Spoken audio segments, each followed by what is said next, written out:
So again, this is a homework problem number 56. Let's say a safety group surveyed 1,000 drivers. Among those surveyed, 68% said that careless or aggressive driving was the biggest threat on the road, and 33% said that cell phone usage by other drivers was the driving behavior that annoyed them the most. Based on these data, and assuming this was a simple random sample, construct and interpret a 99% confidence interval estimate for the true proportion in the population of all drivers who are annoyed by cell phone users.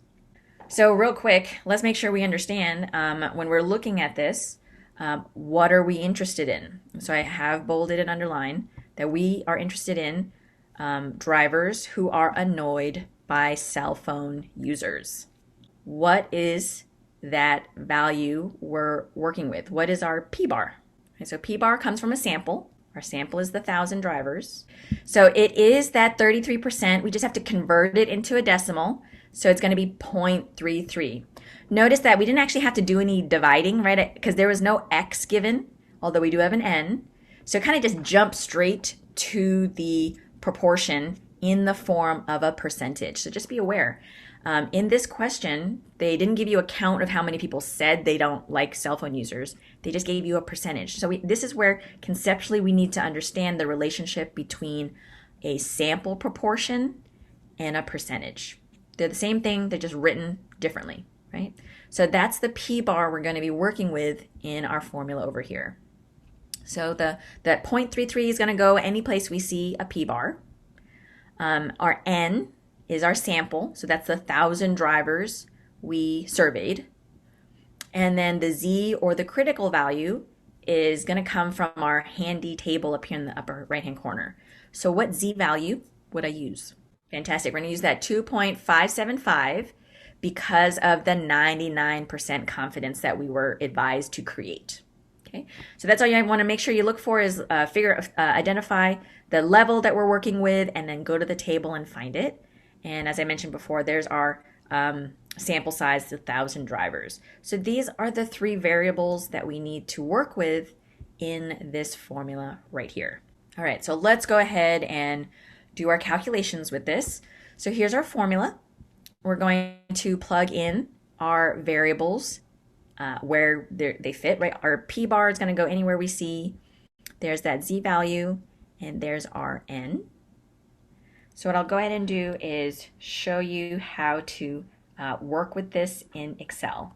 If you're more comfortable with a calculator, you can go ahead and give that a shot as well. If you're going to do it by a calculator, I always recommend order of operations and complexity, right? You'll want to plug in and work with the standard error first. So using a calculator, do the 0.33 times 1 minus 0.33 divided by 1,000. Then square root the whole thing, and then multiply by the z value. So you kind of work backwards in a way, starting from over here, and work through to make sure you get all of the order of operations correctly.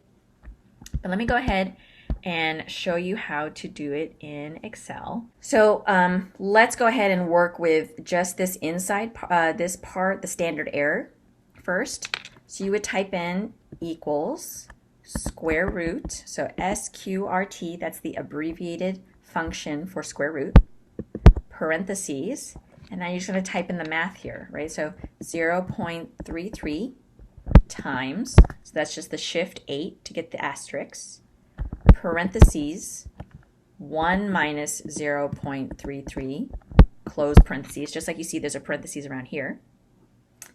And then we would divide by our n of 1,000 and close parentheses.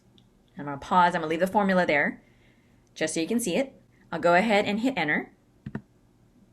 Hopefully you get what I get. So note, the next thing we got to do is multiply by our z value of 2.575. So I'm just going to pick a new box. I'll type in equals 2.575. Do the multiplication, and then I would just click on the answer that I worked on above for the standard error, right? So I'll just click on that. I'm telling Excel, yep, please multiply these two numbers together. And when you're ready, go ahead and hit enter. Now, if you are working with a calculator, I always recommend rounding out 4 decimal places when we're working with proportions so that you don't lose the accuracy. When you hit enter, this right here is my margin of error. This above was the standard error. Really important that you understand these concepts. It'll make it a lot easier when we're working through the content, but I'm just going to leave it like that, right? So I can use my decimal mover here in the number format to move things around. I always leave it out like that, for instance. Because then the next thing we'll do, very similar to what we did with confidence interval estimate of a mean, is we're going to take our point estimate and add and subtract that margin of error. So I'll type in equals, and our sample proportion or our point estimate is that 0.33. We'll do a minus. And again, you can either type it in or you can just click on the number. But that's why it's really important we understand the concept so we choose the correct number to subtract. I'm going to click on that margin of error and hit enter. And then do the same thing with the upper limit, but instead of subtracting, we're adding. So I'll do equals my 0.33 plus my margin of error. And when I hit enter, that gives me my upper limit. Show you a little bit of the math here, right? Just with a little bit of rounding, what we just went through. And so there's my lower limit and my upper limit. And I'll just double check, did Excel, depending on rounding, it's close enough. 3683. Okay. And again, so when we describe this, then you can see the statement down here, and you'll see this in the homework. There'll be a multiple choice statement, for instance. Based on our sample data, so we have to let people know, hey, we collected some data to sample with 99% confidence, again, reminding folks how big our interval that we're working with is. We can conclude that the population proportion of drivers who are annoyed by cell phone users is somewhere between 0.2916 and 0.3684. Now, if that feels a little weird to say, and it's like, what do these numbers even mean? Convert it to a percentage. We're saying that somewhere between 29.16% and 36.84% of drivers are annoyed by cell phone users, or are annoyed by drivers who use their cell phone. Right? So sometimes it's helpful to think about why we're doing proportions. Mathematically, it's in decimals, but it's just another way of describing the percentage range of people that we're studying, in this case, the people that are annoyed by cell phone users. Note that you want to pay attention to rounding per the homework instructions. So sometimes it asks for 3 decimals, 2 decimals, 4 decimals. Just enter what you see. But anytime, if you're just a little bit off by rounding, don't redo the homework problem. Please just email me using the Ask My Instructor. I'll take a look at it. And as long as I can see that, yep, it's just a rounding issue. You went too many decimals or not enough decimals, I'll give you credit. I'll just manually grade it so you don't have to redo the work unless you want the extra practice.